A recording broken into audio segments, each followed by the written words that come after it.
ഇനി പ്രിയപ്പെട്ട പ്രേക്ഷകരെ, നമുക്കറിയാം ഡൽഹി കലാപ ഗൂഢാലോചന കേസുമായി ബന്ധപ്പെട്ട് ഉമർ ഖാലിദ് ഉൾപ്പെടെയുള്ളവരുടെ ജാമ്യാപേക്ഷയിൽ ഇന്നിപ്പോൾ സുപ്രീം കോടതി വിധി പറയുന്ന ഒരു ദിവസം കൂടിയാണ്.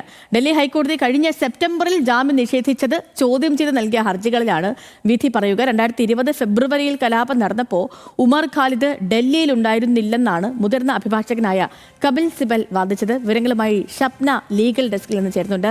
Shapna, good morning. കഴിഞ്ഞ 5 വർഷമായിട്ട് ഉമർ ഖാലിദ് അടക്കമുള്ളവർ ജയിലിലാണ്. അപ്പോൾ ഇന്ന് കോടതി ഈ കേസ് പരിഗണിക്കുന്നു. വിധി വരുന്ന ദിവസമാണ്. അമേരിക്കൻ സെനറ്റർമാർ ഉൾപ്പെടെ ഈ വിഷയത്തിൽ ഇടപെടുകയും അവരുടെ പ്രതികരണങ്ങളൊക്കെ അറിയിക്കുകയും കഴിഞ്ഞ ദിവസങ്ങളിലൊക്കെ ചെയ്തിരുന്നു. അപ്പോൾ കേസ് എപ്പോഴായിരിക്കും പരിഗണിക്കുക? എന്ത് പ്രതീക്ഷിക്കണം ഷപ്ന ഇന്ന്? Sethu, good morning. 2020 ഡൽഹി കലാപവുമായി ബന്ധപ്പെട്ടാണ് നിരവധി ആളുകളെ UAPA അടക്കമുള്ള ഗുരുതര വകുപ്പുകൾ ചുമത്തി ജയിലിലാക്കിയിരുന്നത്. അതിനുശേഷം നിരവധി തവണ ഇവർ പല കോടതികളിലായി ജാമ്യാപേക്ഷ നൽകിയിരുന്നു.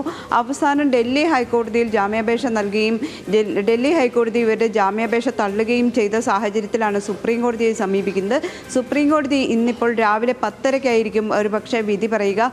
അത്തരത്തിൽ കേസ് ലിസ്റ്റ് ചെയ്തിട്ടുണ്ട്. ഈ ഉമർ ഖാലിദ്, അതോടൊപ്പം തന്നെ ഷർജിൽ ഇമാം, ഗൾഷിഫ ഫാത്തിമ അടക്കമുള്ള 6 പേരുടെ ജാമ്യാപേക്ഷയിലാണ് ഇന്ന് കോടതി വിധി പറയുന്നത്. ദീർഘകാലമായി വിചാരണ തടവുകാരായി ജയിലിൽ കഴിയുന്ന സാഹചര്യം ചൂണ്ടിക്കാണിച്ചാണ് പ്രതികൾ സുപ്രീം കോടതിയെ സമീപിച്ചിട്ടുള്ളത്. പ്രതികൾക്കായി മുതിർന്ന അഭിഭാഷകരായ കപിൽ സിബൽ, മനു അഭിഷേക് സിംഗ്വി അടക്കമുള്ളവർ ഹാജരായി വിശദമായ വാദം നടത്തിയിരുന്നു. ഡൽഹി പോലീസ് ആകട്ടെ ഇവർക്കെതിരെ കൃത്യമായ വിശദീകരണം നൽകുകയും ചെയ്തിരുന്നു. കലാപം ആസൂത്രണം ചെയ്യാൻ ഗൂഢാലോചന നടത്തിയത് ഇവരാണ്. അതുകൊണ്ട് തന്നെ ഇവർക്ക് ജാമ്യം നിഷേധിക്കണം എന്ന ആവശ്യമാണ് ഡൽഹി പോലീസ് ആവശ്യപ്പെട്ടിട്ടുള്ളത്. എന്നാൽ ഈ വിചാരണ തടവുകാരായി 5 വർഷക്കാലം ജാമ്യം ലഭിക്കാതെ ജയിലിൽ കഴിയുകയാണ്. ഡൽഹി കലാപ സമയത്ത് ഡൽഹിയിൽ ഉണ്ടായിരുന്നില്ല എന്നാണ് ഉമർ ഖാലിദിൻ്റെ അഭിഭാഷകൻ കോടതിയിൽ പറഞ്ഞത്.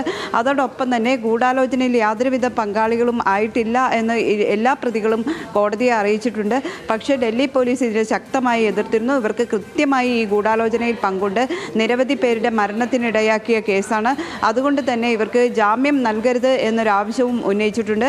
ഏതായാലും വിവിധ കോടതികൾ പലപ്പോഴായി ഈ കേസ് മാറ്റിവെക്കുകയും അവസാനം ഇപ്പോൾ ജസ്റ്റിസ് അരവിന്ദ് ഉൾപ്പെടെയുള്ളവരുടെ കോടതി ഇന്നിപ്പോൾ വിധി പറയാൻ മാറ്റുകയുമായിരുന്നു. ഓക്കെ ഷപ്ന, ശരി. അപ്പോൾ നമുക്ക് നോക്കാം എന്തായിരിക്കും ഇന്നിപ്പം ഈ കേസുമായി ബന്ധപ്പെട്ട് സുപ്രീം കോടതിയിൽ നിന്നും വരുന്ന തീരുമാനമെന്ന്.